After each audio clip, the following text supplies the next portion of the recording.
അവരുടെ പ്രാർത്ഥനയാണ് നമ്മുടെ ജീവിതത്തിന്റെ എല്ലാം.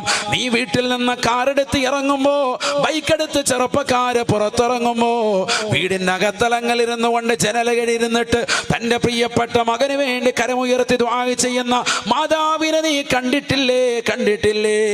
ഏത് പാതിരാത്രി സമയമായാലും നിന്റെ ഭാര്യ കിടന്ന് ഉറങ്ങിയാലും കുടുംബം മുഴുവനും ഉറങ്ങിയാലും ഉറങ്ങാതെ ഉറക്കമൊഴിച്ച് നിനക്ക് വേണ്ടി കാത്തിരിക്കുന്ന, നീ പാതിരാത്രി ഭക്ഷണം കഴിച്ചിട്ട് വന്നാലും എൻ്റെ പൊന്നുമോൻ എന്തെങ്കിലും കഴിച്ചോ എന്ന് ചോദിക്കുന്നതായ ആ പ്രിയപ്പെട്ട ഉമ്മയെ മറക്കല്ലേ. ആ പ്രിയപ്പെട്ട ഉമ്മയുടെ പ്രാർത്ഥനയും മറക്കല്ലേ. അല്ലാഹുവേ, എൻ്റെ പൊന്നുമോനെ നീ കാക്കണേ അല്ലാ. എൻ്റെ പൊന്നുമോൾക്ക് നീ സംരക്ഷണം നൽകണേ അല്ലാ. വീടിന്റെ വാതിൽ പടിക്കൽ വന്ന് ജനലരികിൽ